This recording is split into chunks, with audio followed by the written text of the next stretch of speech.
নমস্কার, আমি মিসেস রিঙ্কু পাঠক, psychologist, consultant psychotherapist হিসেবে আইএলএস হসপিটালে কাজ করি। কাউন্সেলিং করতে হয়।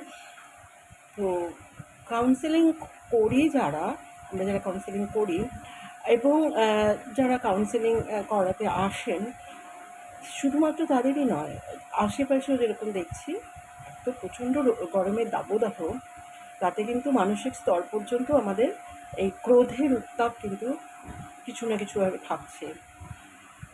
এবারে এখানেই অ্যাঙ্গার ম্যানেজমেন্ট ইস্যুস, মানে অ্যাঙ্গার ম্যানেজমেন্ট প্রবলেমস রিজলভ কী করে করব, সেটা বারে বারে চর্চা হওয়া কিন্তু খুব জরুরি। মানে আমাদের মনে হয়, আমি তো জানি অ্যাঙ্গার ম্যানেজমেন্ট কি, আমি জানি না। আমার এই যে ইমোশন অ্যাঙ্গার, আমি এটা দেখাবো না, প্রচণ্ড অ্যাংরি হয়ে যাওয়া, মানে হচ্ছে যে আমার ভেতরের যে animal instinct, animal behaviour, animal like behaviour, ওগুলো বেরিয়ে আসে। তো আমি আর সেই মানুষটা থাকি না, সেই মানুষটাকে দেখে চেনাই যায় না যে সে খুব যখন রেগে নেই, সেই মানুষটাই কি এই মানুষটা। এটা আমরা নিজেরাও যদি আয়নার দিকে তাকিয়ে দেখি, সেই সময় যখন রেগে যাচ্ছি বা রেগে গেছি, তাহলেও বুঝতে পারবো, এবং আমাদের পরিচিত যাদেরকে দেখি সেক্ষেত্রেও বোঝা যাবে। এবং আমরা একদম বিশ্বাসই করতে পারবো না যে এই এই মানুষটি রেগে গিয়ে এরকম কাজ করতে পারে। যেমন কালকে সন্ধ্যেবেলায় রেস্টুরেন্টে খেতে গিয়ে একটু ভুল বললাম, রেস্টুরেন্টে গিয়ে শুটিং করার সময় সোহমের আমাদের সোহমের যে আচরণ আমরা দেখলাম, সেটা সত্যি মিথ্যে অনেক কিছু এরপরে আসবে, কিন্তু অ্যাটলিস্ট ও তো স্বীকার করেছে। তো এটা খুব ভালো, অ্যাকসেপ্ট করা, স্বীকার করা যে হ্যাঁ আমি ওরে গেছি। আর তার মানে রাগ কার না হয়।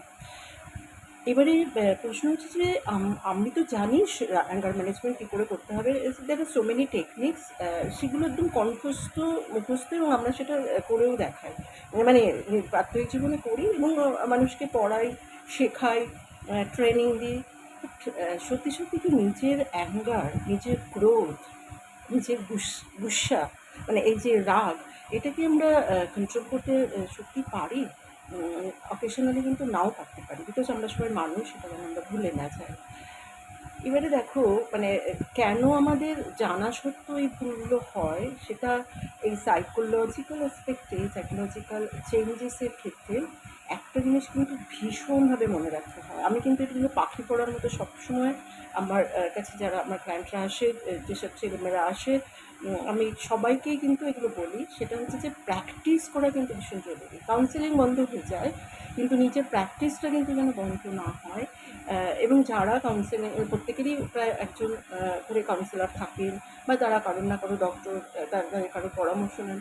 সেক্ষেত্রে একটা জিনিস কিন্তু আমার নিজের অভিজ্ঞতাতেও দেখেছি, এত বছরের কাউন্সিলিং অভিজ্ঞতাতে, যে নিজের প্র্যাকটিস করা কিন্তু খুব প্রয়োজন। অর্থাৎ সকালবেলা উঠে যা কিছু কাজকর্ম থাক না কেন, যত বিজি হেক্টিক শিডিউল থাক না কেন, তার মধ্যেও একটুখানি প্রাণায়াম, ব্রিথিং এক্সারসাইজ, রিল্যাক্সেশন এক্সারসাইজ, এবং যারা কাউন্সেলিং করেছো, স্পেশালি যারা আমার কাছে এসে কাউন্সেলিং করেছো, তাদের তো আমি যা যা বলে থাকি একটা পুরো প্যাকেজের মতো, সেইগুলো কিন্তু তাদের অভ্যাস করতেই হয়। সময় কত দিতে হয় জানো তো? অন্তত 10 থেকে 15 মিনিট না। এবারে সকাল থেকে কাজ করতে করতে আমরা কিন্তু বুঝতে পারি যে আমাদের এই যে শরীর, সেও যত ক্লান্ত হবে, তত কিন্তু সে ওই এনার্জিটা দিতে পারে না। যে এনার্জিটা ঘাটতি হলেও কিন্তু আমরা অ্যাংরি হয়ে যাই, ইরিটেশন হয়। আর প্রথমেই ধুম করে রেগে যাই, এটা খুব কম হয়, এই যে আমার একটা ডিসস্যাটিসফ্যাকশান, ভালো না লাগা, পারফেকশনিজমের প্রবলেম, অথবা ইরিটেশন, এগুলো কিন্তু জমতে থাকে। জমতে যখন এটা আমাদের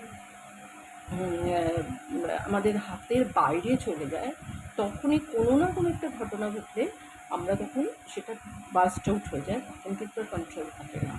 মানে কার্ভটা তো উঠতে একদম পিকে উঠে যায়। মানে আমার এই সকাল থেকে কাজ চলছে, কালকের কাজ, তার আগের কাজ, কতটা ভালো হয়েছে, কতটা ভালো হয়নি, তারপরে প্রেশার, ওয়ার্কলোড, ফাইন্যান্সিয়াল ক্রাইসিস, এই সব কিছুই কিন্তু আমার যে ট্যালেন্ট, আমার যে দক্ষতা, তার যে সৌন্দর্য, সেগুলো কিন্তু অনেকাংশেই রিডিউস করে দেয়, ভোঁতা করে দেয়। এটা কিন্তু সত্যি। তো সেক্ষেত্রে আমি যেটা বলার জন্য একটুখানি আজকে এই খুব স্বল্প পরিসরের ভিডিওটা বসলাম, সেটা আমার মনে হচ্ছিলো যে সকাল থেকে আজকেও মনে হচ্ছিলো যে একবার একটুখানি ভিডিও করবো। সেটা হচ্ছে যে তোমার আমরা যেন সবাই যে ফিল্ডেই থাকি না কেন, কাজ করি না কেন, স্পেশালি যাদেরকে এরকম হেক্টিক শিডিউল এবং স্পেশালি যাদেরকে নিজেদেরকে মানে তোমার প্রেজেন্টেশনের একটা ব্যাপার থাকে, সেটা শারীরিক প্রেজেন্টেশন হোক, নিজেকে প্রেজেন্ট করার ক্ষেত্রে হোক, এবং সেটা যে কোনো বৌদ্ধিক প্রেজেন্টেশনের ক্ষেত্রে হোক, যে কোনো রকম প্রেজেন্টেশন করে তো আমরা জীবিকা অর্জন করি। সেই ক্ষেত্রে এটা কিন্তু ভাবতেই হবে, যখন থেকে ইরিটেশন বা এগুলো হচ্ছে, তখন তো আমি আশেপাশে আমার পরিবেশে যারা আছে তাদেরকে তো, তাদের কাছে আমি প্রত্যাশা করবই যে তারা যদি একটু চেঞ্জ হয় তাহলে আমার একটু সুবিধা হয় ইত্যাদি। যদি আমি লিডারশিপ পজিশনে থাকি, যদি আমি মেইন পজিশনে থাকি, আমাকে দিলেই যদি সব কিছু হচ্ছে বা আমি না গেলে হবে না, আমাকে নিয়েই যে ক্ষেত্রে কাজটা হচ্ছে, যে কোনো মানুষের ক্ষেত্রে, সেটা ছেলে হতে পারে, একটু মেয়েও হতে পারে, সেই ক্ষেত্রে কিন্তু এটা ভীষণ দেখা দরকার যে সে আহ, আহ, মানে হচ্ছে যে সে নিজে এই ব্যাপারটায় সচেতন কত দেরিতে হচ্ছে। মানে আমি কাজ করে যাচ্ছি, রাগও করছি, ডিসস্যাটিসফ্যাকশন আসছে, আবার কাজ করছি।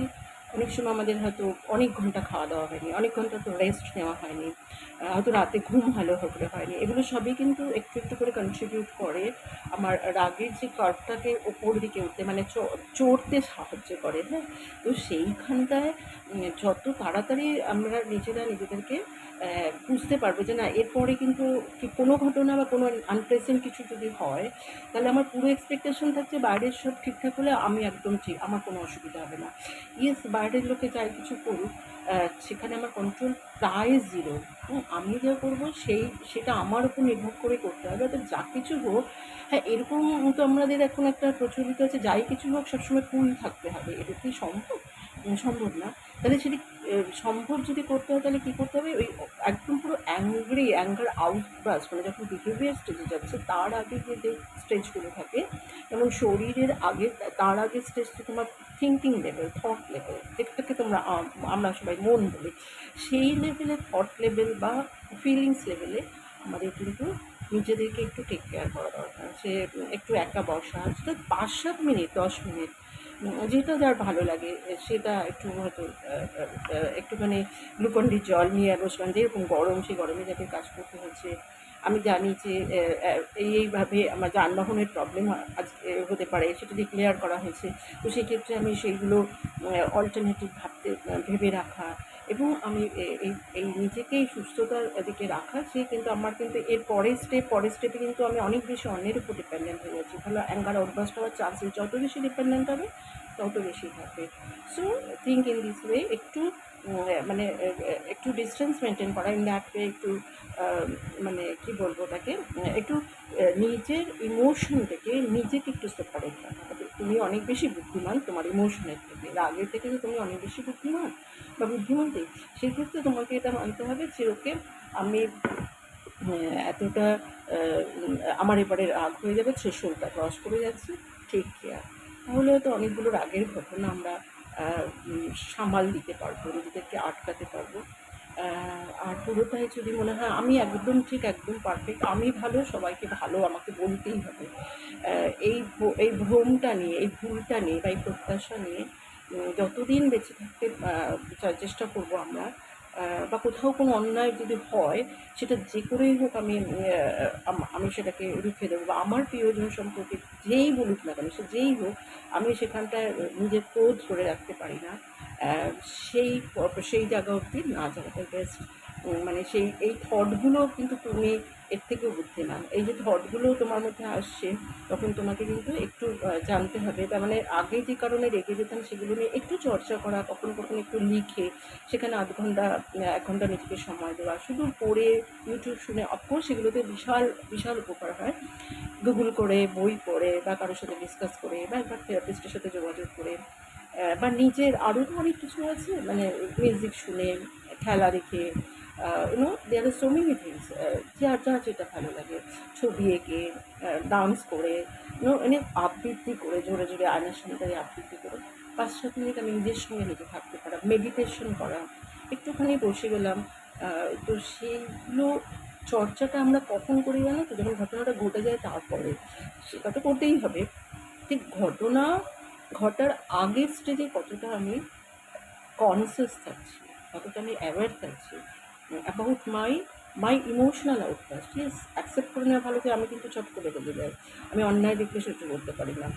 আমাকে কেউ অন্যায়ভাবে কিছু বোঝাতে আসলে আমি সেখানে তাকে কিছুতেই মানব না। আমার প্রিয়জনকে বিপদে ফেলে দেবে, কেউ অন্যায় বলবে, আ তার অসম্মান করবে, আমি সেটা কিছুতেই সহ্য করব না।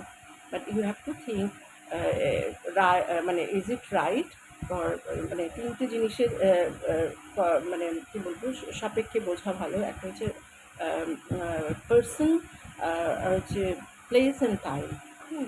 ঠিক এই সময়টাই কি রেগে যাওয়াটা মানে ঠিক হবে, না পরে আমি অন্য কোনোভাবে করতে পারি, অথবা আমি এইভাবে বলতে পারি কিনা কমিউনিকেশন চেঞ্জ করে অ্যাসার্টিভ কমিউনিকেশনের মধ্যে গিয়ে যে এটা যেটা হচ্ছে তাতে কিন্তু আমার প্রচণ্ড রাগ হচ্ছে, এরপরে কিন্তু আমার আপনি দয়া করে এগুলো অফ করুন, না হলে কিন্তু আমার রাগ আরও বেশি হবে, অথবা নিজে সেখান থেকে সরে যাওয়া, শিফট অফ প্লেস করা। এগুলোতে যখন রাগটা হয়ে গেছে এবং রাগ চলাকালীন যখন দুপক্ষই আর আপনি যত রাখবেন তত আরেকজন আরও কত রেগে যেতে পারে আপনার ধারণাই নেই। অতএব এই রাগের ঘোরতলে পড়ে গেলে তো তখন এই স্কিলসগুলো ব্যবহার করতে হবে, টেকনিক্সগুলো ব্যবহার করতে হবে। কিন্তু যখন আপনি, আমার বক্তব্য, যখন আপনি রেগে যাচ্ছেন না কিন্তু একটা ওরকম সিচুয়েশনের মধ্যে আসছেন বা পারসিভ করলেন, কয়েক সেকেন্ড, তার থেকে কম সেকেন্ড, ন্যানো সেকেন্ডের মধ্যে আপনি আপনাকে কুল ডাউন করতে পারেন। জাস্ট ব্রিদিং করা, আর জাস্ট একটু একটু করে ভাবা যে রাগ কিন্তু মানে আমাকে যেন আমার মাথায় উঠে বসতে পারে না, আমি অনেক বুদ্ধিমান রাগের চেয়ে। যে থটগুলো আসছে রাগকে কেন্দ্র করে তার থেকেও আমি বুদ্ধিমান। তাহলে সেখানটা আমি যদি একটু অ্যানালিসিস করতে পারি, একটু যদি আমি সেখানটায় নিজেকে ধরে রাখতে পারি, তাহলে হয়তো অনেকের রাগও আমি সামলে দিতে পারবো, নিজের রাগ সামলানোর সাথে সাথে। তো যদি আমার ভিডিওটা শুনে কারোর ভালো লাগে, নিশ্চয়ই আপনি আমাকে জানাবেন। আর যদি মনে হয় আপনার জীবনেও কোনো কাজে লাগবে, তো আপনি আমার ভিডিওটা লাইকস করবেন এবং শেয়ার করবেন অনেকের সাথে, যাতে করে অনেকের জীবনে অনেক উন্নতি হতে পারে। তো আজকে এই পর্যন্তই থাকলো। নমস্কার।